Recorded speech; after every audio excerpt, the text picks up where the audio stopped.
that question was like, what do you want to prove or what do you want to show this year? And if I remember correctly, the first thing I said I wanted to be a good teammate because I feel like that holds more weight to me than wins and losses and things of that nature. And hopefully in the next couple of days I can get that answer if I was a good teammate or not. And then that'll be my answer. Don't worry, I'll pay for your dinner tonight. Finally, Jacoby Brissett is an Arizona Cardinal. When Jonathan Gannon finally put his staff together and we saw Drew Petzing was the offensive coordinator coming out of Cleveland, we automatically made a connection that while Kyler Murray was rehabbing his ACL injury, that Jacoby Brissett could have been and should have been probably the quarterback to come in and sort of carry over a team until that week 8, week 9 point where Kyler would be back. Unfortunately, the Washington Commanders signed him to a 1-year, $8 million deal. The following year, New England also signed him to a 1-year, $8 million deal.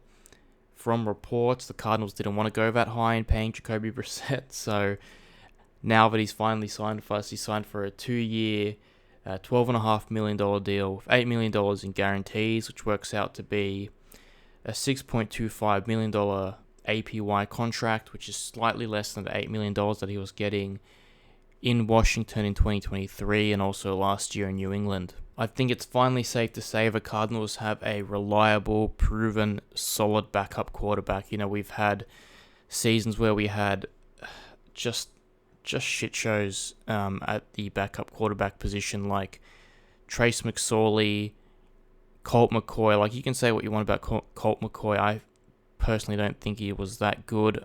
He did win us some pretty crucial games, actually, the year we had 11 wins, beating, I think it was Seattle and the 49ers. So he did show up in those two games, but I mean, not a proven track record of being a good starting or even a good backup quarterback in the league. And now, you know, Clayton Tune was the backup coming out of Houston prior to Jacoby being signed, and it obviously was a tough situation throwing Clayton Tune out to the fucking Wolves against the Cleveland Browns in Cleveland, where he got absolutely fucking destroyed. Definitely a bit harsh to grade sort of Clayton Tune on that one performance, but let's be real, guys, he was not going to be the backup, or at least a reliable backup going forward. Jacoby Brissett, he's a proven player. He's been in the league for such a long time, a third-round pick in 2016 with the New England Patriots coming out of North Carolina State, and we've seen what he can do in this type of offense, playing, like I said, in Cleveland in 2022, where he was on a 1-year deal there.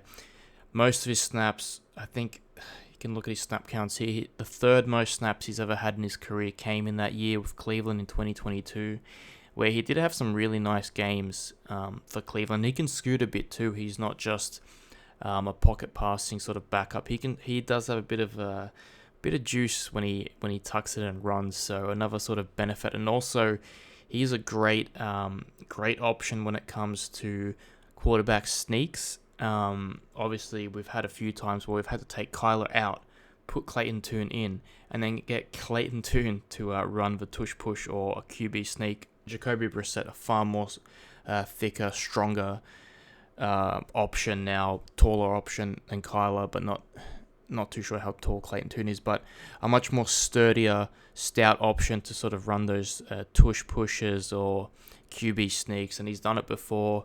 I'll put some clips in the video as well showing the QB sneaks, because I think it's the best sort of play to run when you need a yard or fourth and inches or whatever it is. It's just so hard to counter a QB sneak, and then now we've got a backup quarterback who, you know, does a really good job of pulling off those QB sneaks. I don't know if it's from his time in New England where he got to watch Tom Brady in practice, where Tom was one of the best QB sneak quarterbacks ever, in my opinion. He spent 4 years in Indy. He was traded over to Indy.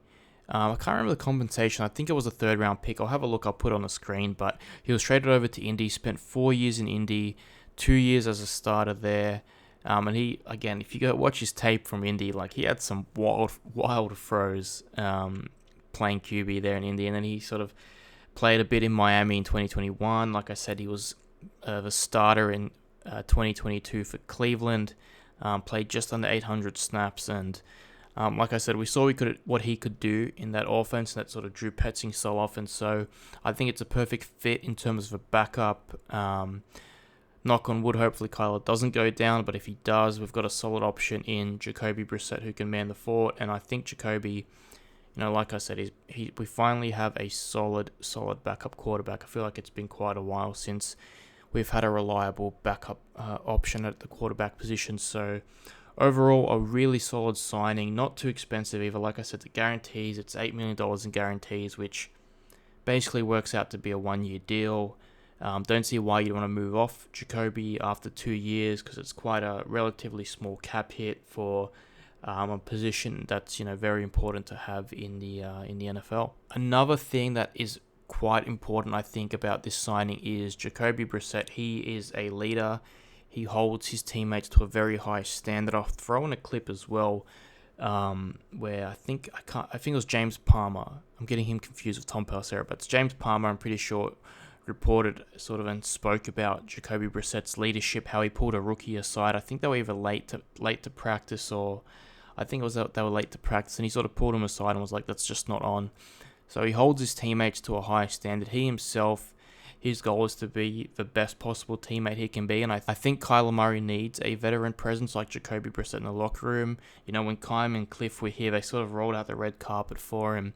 Like, you see him abusing Cliff in that Saints game, which I've never seen a rookie quarterback, someone on their rookie deal, do that to a head coach who, Kyler hasn't really done anything in this league, so abusing your coach, I'm not about that. Like Tom Brady's a different cat, man. Don't compare Tom Brady to Kyler. So having someone like Jacoby come in, mentor Kyler.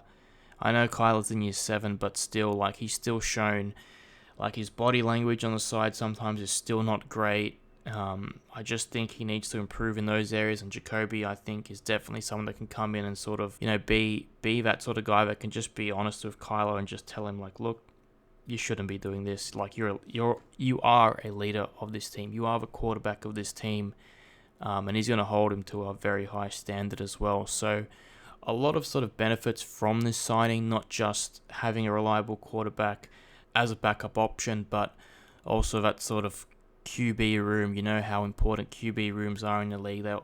Former quarterbacks always talk about how close-knit, how tight QB rooms were. So I think adding Jacoby in there, again, will be a plus factor from a leadership point of view, but also holding his teammates to a high standard, and having that sort of additional sort of voice that can sort of help Kyler when he's going through film, or recognizing sort of coverages and plays, because he's been in the league for a long time. He's almost been in the league for 10 years, and he's proven he can play. He's proven he can definitely play. He's not one of those guys who's going to take you to the promised land. That's not what I'm saying, and I think that's something everyone's well aware of. But in terms of a backup quarterback, I think he's probably top 5 in the league, and it ticks a massive box. Like I said, if you have to go late in the season and Kyler maybe has to miss a game or two, we've seen him have sort of hamstring issues in the past. So if he's got to miss a game or two due to a hamstring, or just sort of wanting to rest the hamstring to not cause an injury, maybe feels a bit of tightness or something like that, you can throw Jacoby, and then I'm confident he can go in and get a job done. Again, harsh to sort of grade 2 on his one sort of start against Cleveland. He got fucking destroyed, like I said. But again, very happy with the signing. Let me know what you think down below in the comments. Last sort of free agent video I'm making. I'm not going to really do any videos on the smaller signings. I think it's a bit of a waste of time. I'll be honest, I didn't know all was like the linebacker we signed from Washington. Don't really know who he is. Even if he makes a team, whatever. Not making any videos on the smaller signings. So this is the last one I'm going to do for our free agency signings. And now the fun begins. Draft season begins. I'm so excited to make draft content. I've been in the lab doing work on draft prospects for probably the better part of 3 to 4 months now. Basically, as soon as we got knocked out of the playoffs in that Carolina Panthers game, my mind just switched off. Obviously extremely frustrated how the season ended, but got straight into sort of looking at players for the draft. So very excited to share some content relating to the draft. We've got just a month out now from the draft. So exactly a month out from the draft, going to be trying to pump out as many videos as I can. Guys I think are worthy of the 16th pick, what I will do in the first sort of few rounds, players we can target, players that are good scheme fits, all that sort of stuff coming very, very soon. So stick around. If you did stay this long listening to me blabber on about a backup quarterback, thank you so much, and I'll see you in the next one. They're going to tell you the exact same thing. When he was out with the knee injury, a couple of players said, no slight to Hoyer by any means. He's just not Jacoby Brissett. He is not running this team the way Jacoby runs it. And the ultimate compliment came from his head coach in Frank Reich, who said, he holds teammates to a higher standard than any player I have ever been around.